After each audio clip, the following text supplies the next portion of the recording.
I still remember the exact moment my life stopped feeling like my own. It wasn't when I got married. It wasn't when I moved into my husband's family house. It was the day my in-laws looked me in the eyes and called me useless, like I was nothing more than a burden sitting in their living room.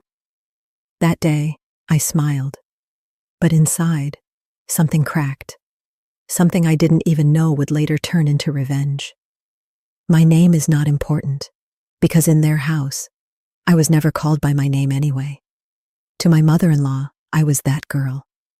To my sister-in-law, I was extra baggage.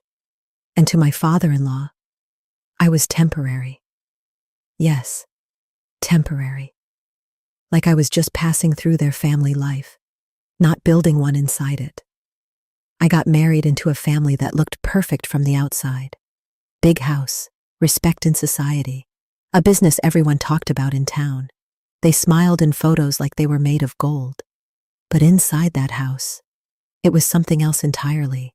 Cold rules, sharp words, and a silent ranking system where I was always at the bottom. My husband, Daniel, was not cruel, but he was not brave either. He never defended me, not once. Whenever his mother insulted me, he would look down at his plate like the food was suddenly the most interesting thing in the world. Whenever his sister mocked me, he would pretend he didn't hear it. And when I needed him the most, he would say the same thing every time. Just ignore them. That's how my family is. That sentence slowly became the knife that cut me every day. The worst part? I started believing them. I started thinking maybe I really was less. Maybe I wasn't smart enough, not rich enough, not good enough for their family. Because when you hear something every single day, even lies start sounding like truth. But everything changed one evening. It was a normal dinner. Too normal. That's why I remember it so clearly. The dining table was full. My mother-in-law was talking about family matters. My father-in-law was discussing property plans. My sister-in-law was laughing at something on her phone. And I was silently serving food like I always did. That was my role, the quiet one, the adjustable one, the useless one. Then it happened. My mother-in-law placed her glass down, looked at me, and said, "You know, honestly, I still don't understand why Daniel married her." Silence. Not shocked silence. Not respectful silence. The kind of silence where people wait for more humiliation. And then she continued, "She doesn't bring anything into this house. Not money, not status, not even respect." My sister-in-law laughed, softly, like it was a joke. But it wasn't a joke. It was agreement. My hands froze over the serving dish. I felt heat rise in my chest, but I didn't speak, because I already knew what would happen if I did. Daniel would say, "Please don't create drama." So I stayed quiet. Again. Then my father-in-law added something I will never forget. He looked at me and said, "Some people are just not meant to rise in life." That sentence, it didn't just insult me, it defined me in their world. And then came the final blow. My mother-in-law leaned back in her chair and said, "If she wasn't married into this family, she would have nothing at all, completely useless." That word again, useless. It echoed in my head like a bell that wouldn't stop ringing. I looked at Daniel, just once. He didn't look at me, not even for a second. And in that moment, I realized something terrifying.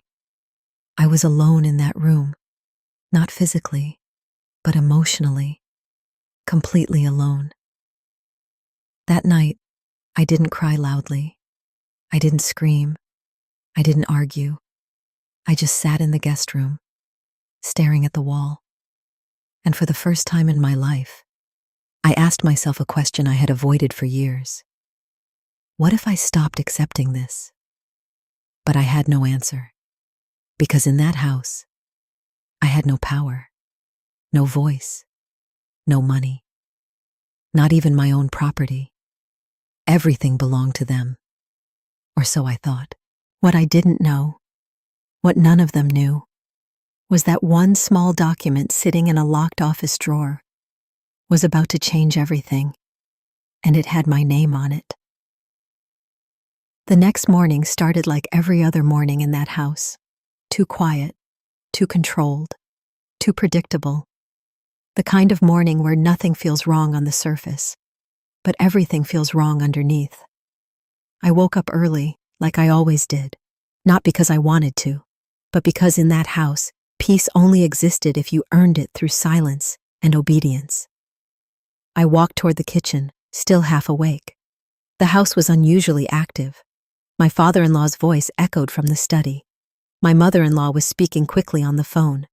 And Daniel, my husband, was standing near the hallway with a tense expression I had never seen before. Something was different. Not loud different, not obvious different, but dangerous different. The kind of difference you feel before something breaks. I stopped walking for a second. No one noticed me. That was normal. I was used to being invisible in my own home. But today, something inside me made me pause. Daniel was saying, "I told you, she still doesn't know anything." My steps froze. I wasn't sure if I heard it correctly. She still doesn't know anything. About me? About what? I stayed still behind the wall. I know I shouldn't have listened, but something about his tone made my heart tighten. It wasn't casual. It wasn't harmless. It sounded like fear, mixed with urgency. My father-in-law replied from inside the room. Good. She must never find out. If she finds out, everything becomes complicated. Everything becomes complicated? My breath slowed. My hands went cold. I felt like the floor under me shifted slightly, not enough to fall, but enough to lose balance. My mother-in-law then spoke sharply. That girl is too emotional. If she finds out about the property structure, she will start demanding things. Property structure. That phrase hit me like a stone. I repeated it in my head. Property structure. What property structure? What were they talking about? Daniel responded quickly. She won't question anything. She trusts us too much. Too much trust.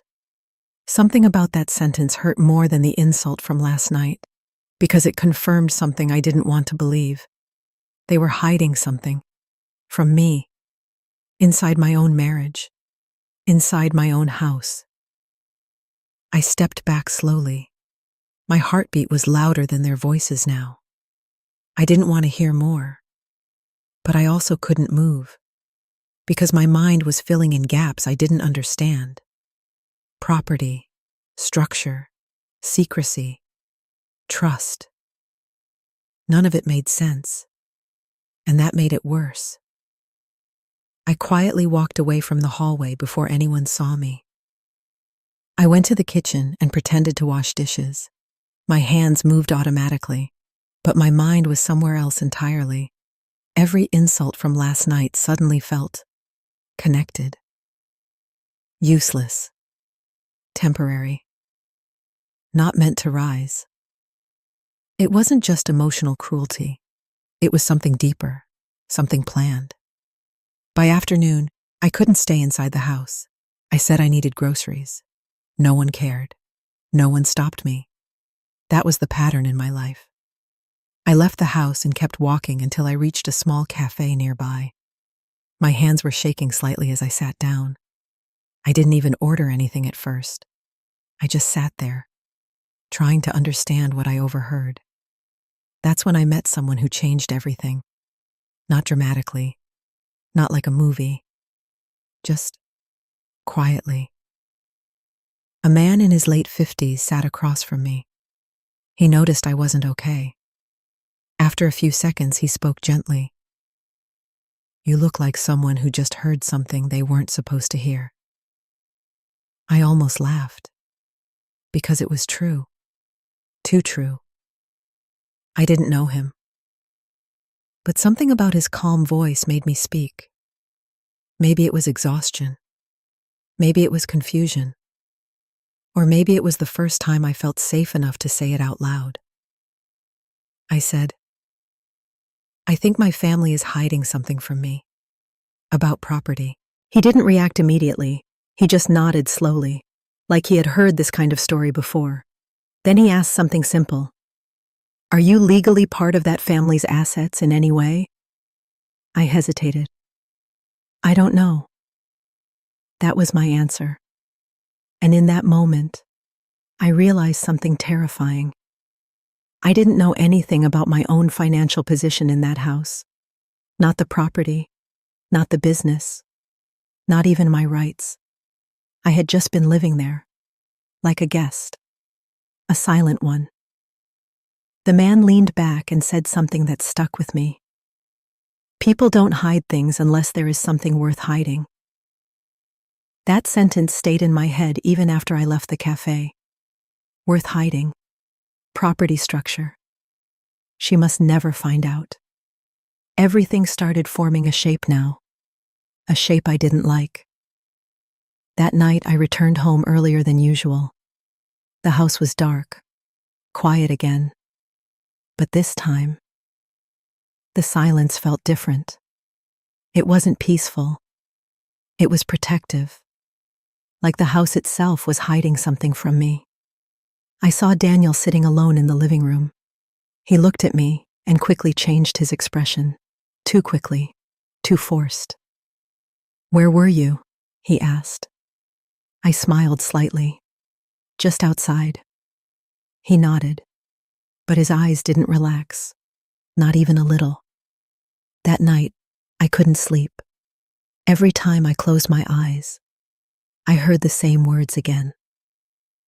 She must never find out. And I made a decision, not loud, not emotional, but firm. I was going to find out what they were hiding, even if I had to do it silently, even if I had to pretend nothing was wrong, even if it took time, because something in that house was mine, and they were hiding it from me. The next morning, I woke up with a strange feeling. Not fear exactly, not anger either, something in between. Like my mind had quietly accepted that my life inside that house was not what it seemed. And now it was just waiting for proof. And deep down, I already knew. Proof was coming. Daniel left early that day. He didn't tell me where. He rarely did. That was another silent rule in our marriage. I didn't ask, and he didn't explain. Two people living in the same house, but not in the same world. His mother was busy with guests. His father was on calls. The house felt distracted, which was unusual, because usually it felt controlled. But today, it felt exposed, like everyone had forgotten to lock something important. That's when I saw it. The study room door was slightly open. It was never open. Never. My father-in-law treated that room like a private vault. Even cleaning staff were not allowed inside. And yet today, it was open. Just a small gap. But enough. I stood there for a moment. My heart started beating faster. Something inside me said, "Don't go in." But another voice, quieter, deeper, said, "If you don't go in now, you may never know the truth." I stepped inside. The room smelled like old paper and expensive wood. Files were stacked neatly. Everything had its place. Too perfect. Like someone had built order around secrets. I moved slowly, careful. Every step felt louder than it should. My eyes scanned the room. Then I saw a drawer slightly open. Not fully, just enough to look like a mistake. But in that house, nothing was ever a mistake. I pulled the drawer open. Inside were folders, thick ones, stamped documents, legal papers. My hands hesitated. Then I picked one up. The top page had words I didn't understand at first. property allocation, trust agreement, beneficiary structure. My breathing slowed. I flipped the page, and then I saw a name list. My mother-in-law, my father-in-law, Daniel, and then my name. I froze. I read it again. My name was there, not as a guest, not as an outsider, but as a listed party, a beneficiary. My fingers trembled as I held the paper tighter. This didn't make sense. I kept reading. The document described property ownership split across multiple names, but something was strange. My share was not symbolic. It was significant. Too significant for someone they called useless. My mind struggled to process it. If I had ownership rights, why was I treated like I had none? Why did they insult me daily? Why hide this from me? Then I saw another page. This one had handwritten notes. My father-in-law's signature was on it, and one line underlined heavily: "Do not inform the daughter-in-law under any circumstances." My stomach tightened. So it wasn't accidental. It was intentional. They didn't forget to tell me. They chose not to tell me. Suddenly, everything from the past started rearranging in my mind. The insults, the silence, the temporary comment, the useless label. It wasn't random cruelty. It was control. If I knew my rights, I would have power. And they didn't want that. I heard footsteps outside the door. I quickly closed the file and stepped back. My heart was racing now. Too fast, too loud. I slipped out of the room just before someone entered the hallway. It was Daniel's sister. She didn't notice me. She walked straight into the study, like she belonged there, like I didn't. I walked back to my room and locked the door. For the after that day in the study room, nothing felt normal anymore. Not the house, not my husband, not even the silence.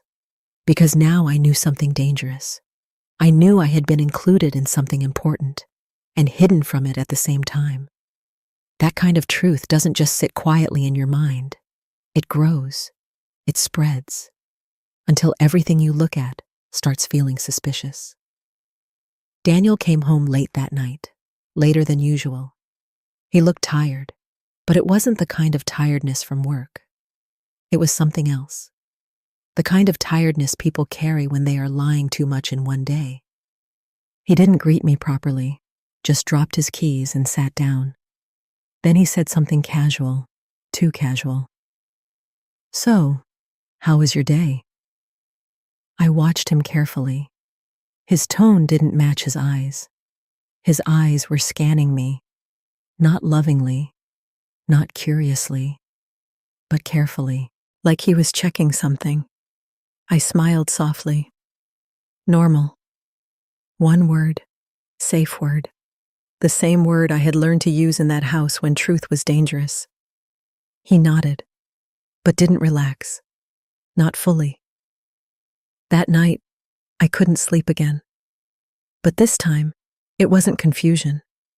It was clarity forming slowly, piece by piece, like a picture coming into focus. And Daniel was becoming the center of it. The next morning, I decided something. If they were hiding truth in documents, then there had to be conversations behind it. And conversations leave traces. Phones, emails, calls. Even silence can leave evidence if you look closely enough. Daniel left his phone charging in the kitchen that morning. That was unusual. He never left it unattended. Never. It was always in his pocket or in his hand. Always. But today, it was sitting there, unlocked, just for a moment. I stood there staring at it. My heart was calm, strangely calm, because something inside me had already shifted. I was no longer reacting emotionally. I was observing. I picked it up. I told myself I would just place it somewhere safer. But then I saw a notification. One name, repeated. My father-in-law. multiple missed calls, and one message preview. We need to finalize her role before she finds out everything. My fingers froze. Her role. They weren't talking about me like a person. They were talking about me like a position, like a piece in a plan. My throat tightened. I opened the message thread. I shouldn't have, but I did. The conversation was short, direct, and terrifyingly organized. My father-in-law wrote, "Daniel, she is becoming suspicious. We should accelerate the transfer process." Daniel replied, "Not yet. If she signs too early, she might question the distribution." Distribution. That word again. Not love, not marriage, not family. Distribution. My father-in-law responded, "She must sign before the final valuation update. After that, she loses leverage." Leverage. My mind went blank for a second. This wasn't emotional betrayal. This was strategic planning, like a business deal, and I was part of it. Then Daniel wrote something I wasn't prepared for. "I know, but once it's done, we can separate her quietly. She won't be a problem anymore." I stopped breathing, read it again, and again. Separate her quietly. Not divorce, not explanation, not truth. Just removal. Like I was something temporary to be filed away. My hands started shaking now, but not from sadness, from realization. Daniel wasn't silent because he was weak. He was silent because he was involved. I slowly placed the phone back exactly where it was. My face stayed neutral. But inside, something had completely changed. The illusion was gone. The husband I thought I had was not the man I was living with. That evening, Daniel came home early again. He looked at me differently now, more attentive, more cautious. He said softly, "You've been quiet lately." I replied calmly, "Just thinking." He nodded. But this time, I noticed something else. He was no longer just observing me. He was measuring me. That night, I made a decision. If they were planning something behind my back, then I would stop reacting like a victim. I would start acting like part of their plan. I would become invisible again. But this time, by choice, not by force. I started behaving normally, smiling, serving food, answering politely. No questions, no suspicion, no emotion. And slowly, they relaxed again, just like before. They thought I was still the same woman, quiet, usable, predictable. But inside, I was watching everything, every word, every reaction, every silence. Because now I knew one thing clearly. This wasn't just about property. This was about control, and I was at the center of it. And the worst part, they still didn't know. I had already seen the document, and I had already seen the messages. They thought I was still in the dark, but I was no longer blind. I was waiting for the right moment, when silence would stop being weakness and become a weapon. First time. I wasn't shaking from fear.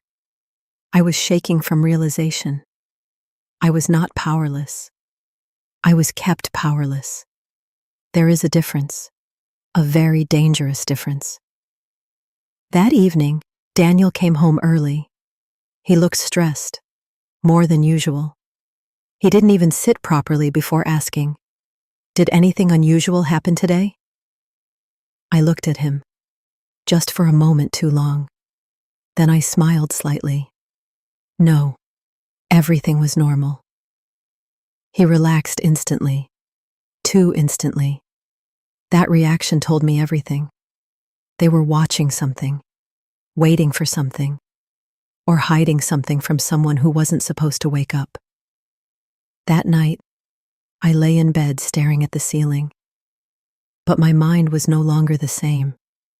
The woman who used to accept insults quietly was gone. In her place was someone who now knew there was something worth fighting for, something they had tried very hard to keep buried. And I was going to bring it into the light, slowly, quietly, and at the right moment. For 3 days after that, I played my role perfectly. The quiet wife, the obedient daughter-in-law, the invisible woman they believed they controlled. But inside me, everything had changed. I wasn't confused anymore. I wasn't emotional anymore. I was focused, like I was preparing for something that had already been decided. Daniel started relaxing again. His parents, too. They thought the danger had passed. I overheard them laughing in the kitchen one evening.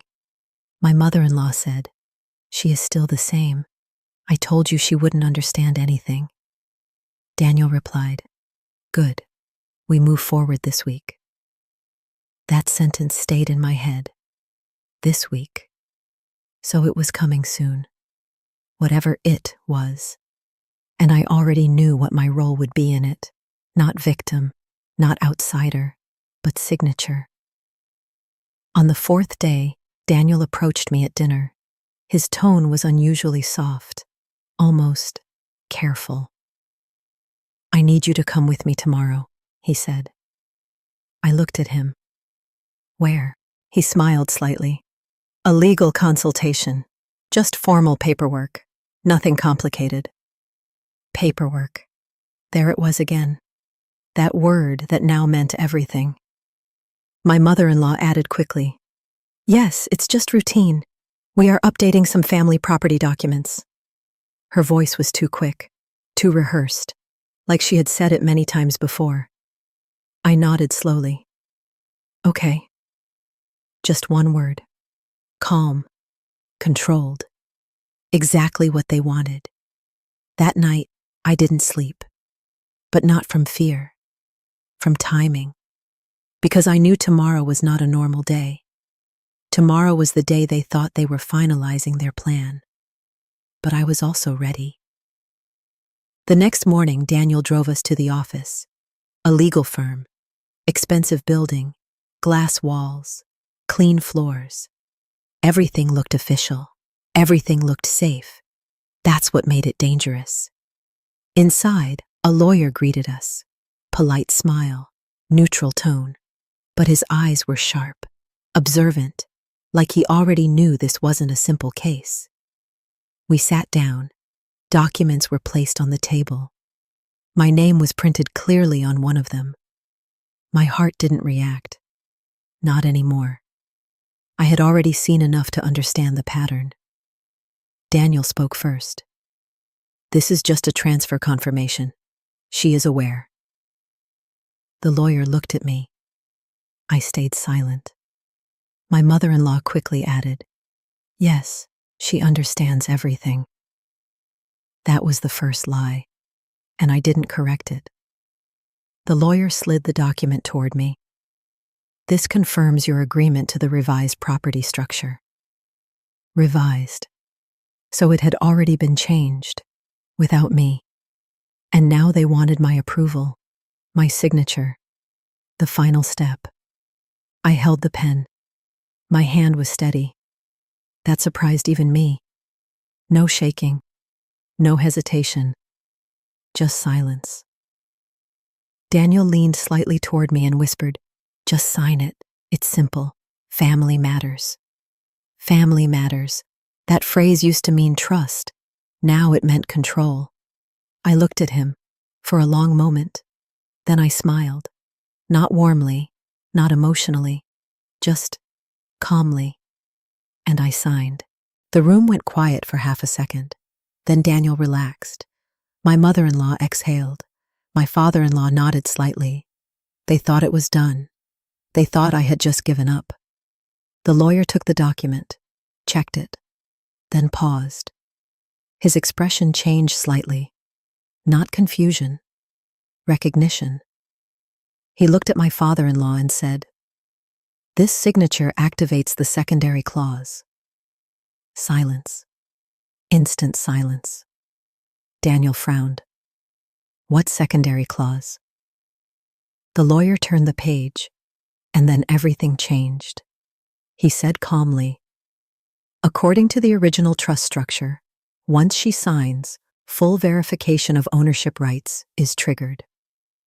My mother-in-law stiffened. "That's impossible." The lawyer continued, "And the verification confirms she is not a secondary beneficiary." He paused, looked at me. "She is the primary registered owner of this property share." The room didn't react at first, like the words didn't make sense. Then Daniel stood up. "What are you talking about?" The lawyer pushed another document forward. "Her name is listed as controlling shareholder in the original allocation. Any attempt to exclude her was legally invalid." My father-in-law's face changed. For the first time, he didn't look in control. He looked uncertain. Daniel turned toward me, slowly, like he was seeing me for the first time. "Did you know?" I looked at him, and for the first time in years, I didn't lower my eyes. "Yes," I said quietly. "I know everything now." The silence that followed wasn't loud. It was heavy, the kind of silence that destroys illusions. My mother-in-law whispered, "You were supposed to be nothing." I answered calmly, "But I was never nothing." The lawyer closed the file. "The transfer is legally complete. Any attempt to reverse it will require court proceedings." Court. That word landed like a final door closing. Daniel didn't speak anymore. He just sat down slowly, like everything inside him had collapsed at once. Not loudly, quietly, completely. I stood up, adjusted my clothes, and looked at the family that once called me useless. Then I said, "You taught me how to be invisible." I paused. "So I learned how to be untouchable." I walked out of the office, no shouting behind me, no dramatic chaos, just silence, the kind of silence that follows consequences. That evening, I didn't feel revenge. I didn't feel anger. I felt something cleaner, closure. Not because they suffered, but because I finally stopped living under them.